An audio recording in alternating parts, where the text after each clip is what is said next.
debate culture is a thing. Click-worthy content is a thing. And like nobody wants to do anything behind the scenes, because if it happened behind the scenes, did it happen? Like, no. Like everybody needs to make sure that this is like public record.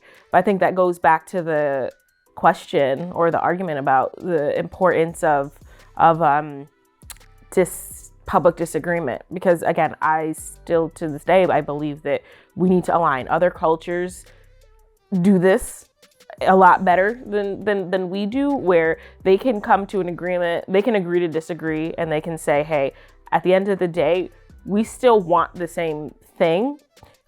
We still want respect. We still want equality. There are certain things that there's no disagreement on, regardless of how we get there. And the fact that we can't agree on how we want to get there, we do understand that we have the same goals. We just want to be able to exist in this space safely, with opportunity to grow in whichever way we find, suitable. And I think that I feel like the public discourse really shakes us from that, because now people can't get past, you see somebody who has a different view from you, another Black person on TV saying a bunch of things you don't agree with. You can't get past anything. We see this with other figures who are very publicly, I'll just say it, like a Candace Owens. Like, regardless of how many true things she may say, you can't get past the fact that you don't like her because of how polarizing some of her statements are. So if she does throw in a bunch of things that may be true, you're going to disregard it either way because of everything else that comes with it and all of the attention that comes with all the sound bites that she drops. So I feel like because of that, while we do need to keep things behind the scenes, I think it is important to continue to check people publicly, because I think that at the end of the day, ultimately it's more than just looking bad, but I think it gives the impression, again, that we are all on the same page about something that we're not. Like the fact that she's the only one that can say, we understand that Black people are different. We all don't agree with the same ideology. We don't fall into the same spaces. But the fact that people can use that against us and say, hey, well, aren't 80% or whatever percent of Blacks Democrats? So, hey, we're going to throw these things at you and you're going to accept it and you're going to be happy with it, because you should fall into this space, don't you? This should be what you want. If this is what the ideology is for the Democratic Party, then can't we just throw the Blacks a bone, like give them one of these things, and that should quell their desires. But that's not true. And we all are at different stages in our lives. We're all looking for different things, even though we can all agree that there's fundamental rights that we want. Our approach to all of this is different. And I feel like when we let one person speak for us and people make the assumption that this is what we all want, this is what happens. Now people will be lazy about giving us things. So like, oh, well, if this is what he kept saying that he wanted, just throw him that. And that'll be fine.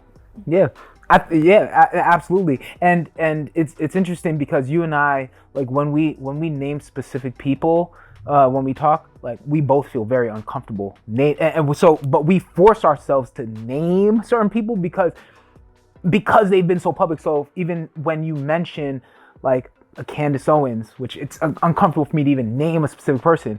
But because like in that situation, she's been so public in her position and her thoughts, then I'm like, okay, then to that point, it's like, well, we can mention your name because it's like been so public. So it's just a point of reference. Or if people are talking about like what a Kanye said, it's like, I don't want to talk about a Black man, but like, you've been so public in what you said, so we can bring it up, but we always bring it up in respect to the idea of what their statements mean or their positions mean, and not necessarily attaching it to this, they said this wrong, and that wrong. It's not about necessarily what they said, it's about the philosophy of the approach of how they're communicating what they say. So there's that, because we always want to be respectful, and the goal of this platform is not to bash this person or bash that person. It's to keep the conversation going, and hopefully to help people feel comfortable with having conversation again, and moving away from the debate culture, the need for everything to be a debate, the need for everything to be polarizing. And that's one of the reasons why I actually really, just in watching, what maybe it's because we created it, but like in watching the Do You Know Black Kickback, I enjoy it because these are 5 contestants from different walks that do have different perspectives, but it's about conversation and understanding each other's perspectives more. And it's not about debate, fight, you're wrong, I'm right. And then it's not about like getting that drama where it's like, it's just clickbait. It's on some grown tip. Like that's what I feel like. It's like a grown tip. This is like, we're grown-ups that can have grown conversations, and we're both grown-ups that still have room to learn and understand more. So that's something. So that was my thought when you mentioned her name. So there's that. I also think that when it comes to how we disagree publicly, I'll use another movie analogy, and you'll like this one, but Sorry to Bother You, right? Like we always see that the clip that they show from Sorry to Bother You with like how black people need to be disagreeing with each other, or how black people need to be arguing publicly, when he's like, oh, you smell great, is that Burberry? You know, it's like, oh man, I hope you have a great day, I hope you have a phenomenal day, oh man, you smell wonderful, right? It's like, publicly, that's almost that's the energy we have to see, where people are like, oh, what's going on here? You know, it's like we need to bring a new energy to how we talk to each other, how we respect each other, how we respect each other's different perspectives, different opinions. There are a lot of people that I completely disagree with, and we chat about this as well, where it's like, are you interested in legitimate dialogue? Because I'm cool with that. And at the end of it, they mentioned this in the episode as well. Like sometimes you might end up agreeing to disagree. My main thing is, my goal is not to get somebody to agree with me.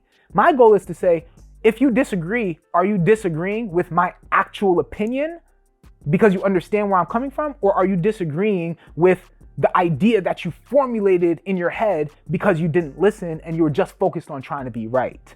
So that's another thing. But regardless of it, and you touched on something that I think is, so because I want to kind of shift a little bit, because there's 2 things I want to shift to. But when we talk about, and this is controversial, I'm not going to say anything specific for a lot of different reasons, but people will make of it what they will. When we talk about like, other groups are able to move in silence and make a lot of progress.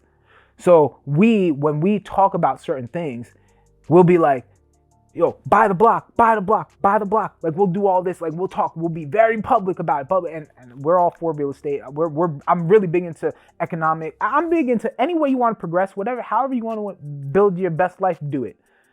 So financially, I agree. It's like, buy the block. We're talking about this thing. There are pages that are committed to it, supporting black business, doing this, doing that, and all this different stuff. There are a bunch of amazing platforms that I respect, whether it's official Black Wall Street. I respect the hell out of them. We Buy Black. It's really dope. All these different platforms. It's amazing stuff that people are doing right now.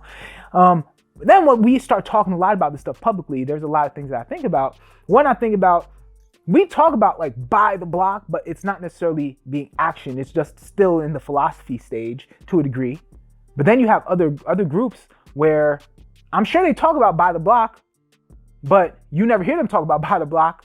You just see them show up to your front door offering you cash for your house. And that's happening in a lot of places.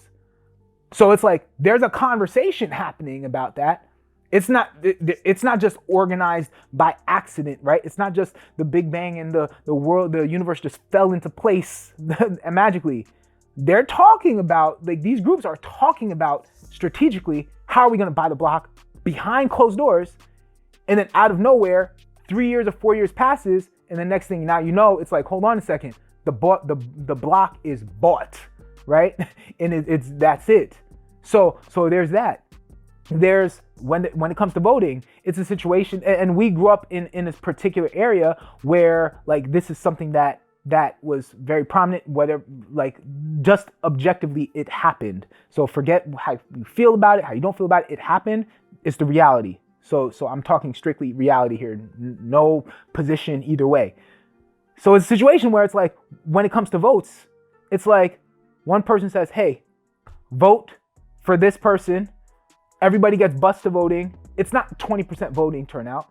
It's like, I don't even know what the voting turnout is. My guess is that it's 100% voting turnout for the person that the leader said vote for. And that happens. And then buying the blocks, leading the votes, right? So these things happen, and we haven't shifted to that move in silence so the enemy doesn't see how you're going to attack. All they see is the progress that you made. And then that's a different conversation that you end up having. Yeah, I mean, again, I don't disagree with anything you said. And I don't even necessarily want to get into this because I feel like this is a separate conversation altogether. But I think part of this whole discourse and the reason why we're so fragmented and bringing too many people into our issues is that we also do that very specifically between Black men and Black women. And I think that that's also part of the division that we have, why we can't collectively come together all together, is because we're fighting over all of these different things. We have people who are going on a platform, say for example, I'm a Black woman, so I'll use a Black woman as an example, who might go on Twitter and like lament about how she's been treated by Black men. And now you have, even regardless of whether that's your experience or not, and I know it's the experience of many people, but now you're emboldening other people outside of our race and culture to see this and be like, hey, why should I respect you? If you're saying your men don't even respect you, why would I respect you? Like the way that we're treated, like we're pushing our public business, our private business out into the public. And now it's affecting us in all of these different sectors of our lives. And then we have to go back and think about like how much of this is, and I hate to use this word, so I don't know if this is the best word, but like self-inflicted, right? Like how much of what we are experiencing is a result of the fact that we're opening up our doors without even having these conversations privately. We're posting them publicly. So out of all of our issues that we're facing, how much of this is self-inflicted because we're exposing without actually addressing the problem behind the scenes. Yeah, it's another analogy. I think this is it. Like, I remember back in the day, they used to have like the vampire movies. And one of the things with a vampire is like, they can't come into your house unless you invite them in. Right. And that was like one of the rules with vampires. So it's kind of like, yo, there's a vampire, you invite him into your house. Like, don't be surprised if all of a sudden now they sucking your blood. You know what I mean? Like, that's what vampires do. And it's funny because in this episode, Jamil spoke about like a snake bite, and he gave this analogy. I forget exactly how the analogy went, but it was just something like, oh, this person like raised the snake, etc., so on and so forth, and the next thing you know, the snake bit him, and they were like, yeah, well, that's what snakes do. They bite, right? So when you talk about like the idea of self-inflicted, and I think we can pivot into another area where I didn't expect to go into this space with this episode, but the episode kind of took that turn. But when it talks about like not necessarily self-inflicted, but it's saying, hey, like this is what you're dealing with, and this is what you can potentially expose yourself to. And whether it's vampire analogy or snake analogy, or it's one of those videos where you see one of the lion tamers getting attacked by the lion, you're just kind of like, when we see those videos, we're like, I wouldn't be doing that, right? That's the nature of the beast. So there's that. Another area where it's interesting that the episode took a turn was with Marquise, and Marquise's main position was he pushed it back. So the question, it was like he was posed the question. He said, listen, I kind of get it. We can go back and forth on whether we should do this publicly or shouldn't do this publicly. But he basically pushed back and said, hey, like we need to push back on every turn. Essentially, we need to push back on white people, because if the system of white supremacy did this, then it has to be white people that are gonna fix it, right? So to in that effect, he kind of mentioned that. So it was kind of interesting because a lot of people that I've had conversations with, in another episode we spoke about this, like my mother and the way she raised me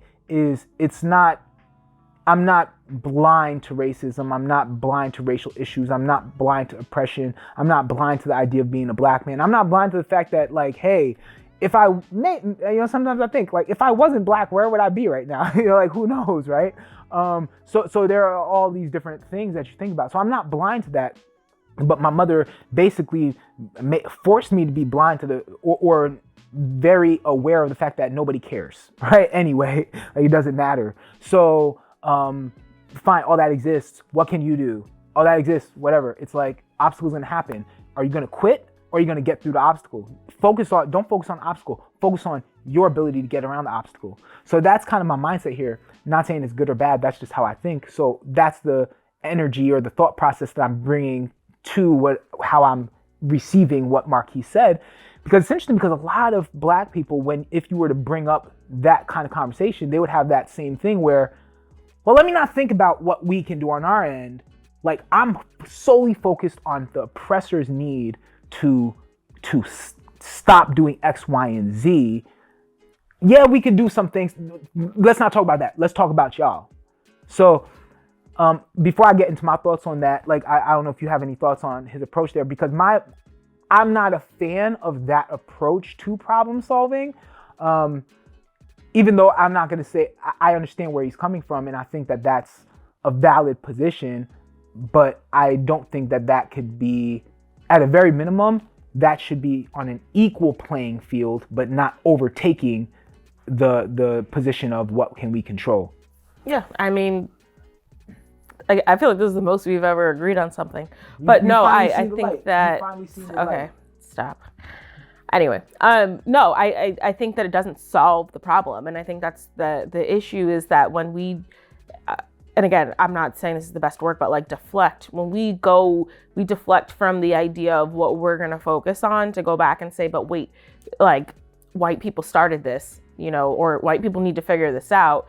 You're going to be waiting a long time because they're not going to stop what they're doing. If we haven't even been able to solve this problem collectively as a group, because we're not even on the same page, do you really think that, white people are going to stop what they're doing to go solve our problems? They don't care. And because we've already addressed this, like, it doesn't feed into the system. If we really want to talk about the idea of, oh, this is a white, like, our oppression is rooted in white supremacy, then it would not benefit them to solve the problem. Therefore, it's not going to get solved. So you'll be waiting a long time. If you feel like it's not on us, it's not my job, make them do it. Like, we'll be waiting forever and nothing's going to happen. I think I'm in the same mindset as your mom, where it's just like, hey, these things can all be true at the same time. And now what are we going to do? Because the only thing that we can control is our actions. So if we're just sitting around waiting for nothing to happen, then we can't complain when nothing gets done. Mm-hmm. Yeah. And I think it's so important, because a lot of people, I think, would look at what we just said and really bucket us into, like, that those people that are like, oh no, like, you're giving a pass. It's like, I'm not giving a pass. I'm saying that it exists. But the way I kind of live my life, once again, this is very personal. Like, this is not saying we're right. We're just regular people that are just these are our thoughts on, like, solutions and how to work towards solutions. Because the reality is none of us have the answers. We ain't got the answers, right? Like, none of us have the answers. So we're all just trying to figure it out. So part of it, and that's something that Marquis said also, where he was like, yeah, we're still trying to figure it out. Like, he mentioned that, which is absolutely valid. And Jameer brought up a point similar to what you said, where he was like, do we really think, and let's always be mindful of, when we say white people or black people, we're talking about, like, not all, we're talking about the general idea of whiteness, or that general idea of blackness, understanding that there are, like, layers to and differences amongst all the people. So that's important to say. But Jameer was basically saying, like, do we really think that, like, the whiteness or white supremacy or the system of whiteness wants to change? He was like, when you benefited off of a system for so long, why would you want it to change? In another episode, somebody mentioned that too. It's like if you have a head start and you're like, man, like, why would I give up my head start? Like, I have nothing to prove. Like, I'm just trying to win. I don't care how I win. So that was kind of like to your point where it's saying, hey, if on one hand you're saying, no, it's not our job to fix. Like, you started, you did this, you have to fix it. Then it's kind of like, why? Right? Like, if I were in that position, it's like, why? I have an advantage. You know what I mean? Like, I'm using more analogies in this episode than probably any other episode. But like, one of my other favorite movies is don't roll your eyes at me, but one of my favorite movies is Troy. And one of my favorite scenes that I always joke about with my friends is Hector. After Achilles went to go and find Hector after Hector killed his brother Patroclus, and Achilles got to the gates and he yelled out, "Hector, Hector!" He was asking Hector to come out and fight him one-on-one. If I was Hector, you would have had a bunch of arrows up in your face. There is no way I was coming from behind my walls to come and fight Achilles. Achilles, the best warrior of all time that everybody knows about. You think I'm coming from behind my walls that y'all can't penetrate when I have all these archers here that could get you right now? No, I'm about winning. If I was Hector, Achilles would have been dead. But like that, so in my mind, it's kind of like that same analogy is like to Jameer saying, they got an advantage. You think they're gonna come from behind their walls to fight Achilles one-on-one? No, that's not happening. So in Marquise's thing, to bring it full circle, you're going to be waiting a long time. And if you're smart, you better not go up to that wall yelling for Hector, right? So because they're going to get some arrows in you. So this is kind of like what you were saying, like tying it back to kind of that discourse that happened, not necessarily between Marquise and Jameer in terms of like opposition to each other, but like showing how their conversation showed both sides of this perspective.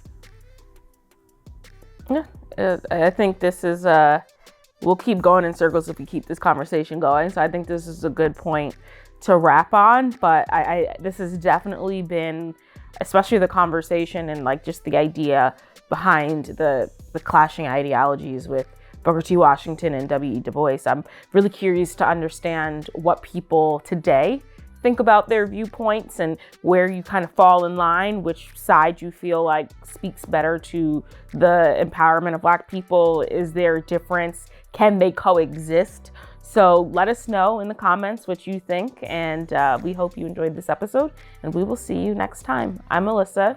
And I'm Darnell, and this has been the Do You Know Black Creators Kickback. Peace.